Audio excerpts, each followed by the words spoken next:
তৃণমূল এমন উন্নয়ন করেছে, উন্নয়নের পাঁচালি বের করেছে, কিলোমিটার কিলোমিটার হাজার হাজার রাস্তা তৈরি করেছে। তো রাস্তাটা কিভাবে তৈরি করেছে একটু দেখে নিন, ছোট উদাহরণ আমি দেখাচ্ছি।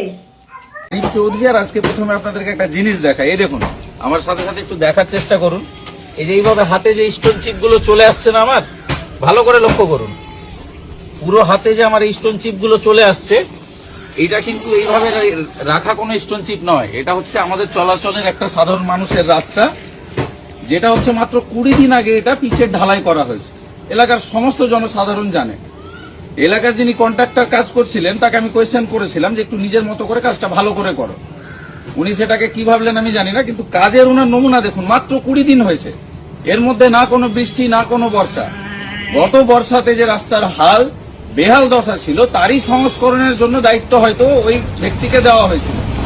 জানি না উনি ই টেন্ডারের মাধ্যমে নাকি টেবিলের তলায় কাউকে টাকার পার্সেন্টেজ ঘুষ দিয়ে কাজ পেয়েছিলেন। ওনার কাজের নমুনাটা দেখুন। আমি আরেকবার দেখাই আপনাদেরকে। যদি পিচ ঢালাই করে দিয়ে যাওয়া হয়, সেটাকে কোদাল দিয়ে এবং যন্ত্রপাতি দিয়েও সেটাকে ভাঙলে প্রচন্ড পরিশ্রম লাগে।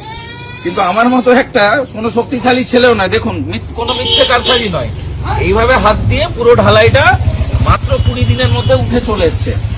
এবার আপনি বলুন যে আমি কাকে প্রশ্ন করব? আমার ভালো রাস্তার জন্য, ভালো চলাচলের রাস্তা প্রাপ্তির জন্য আমি কাকে প্রশ্ন করব?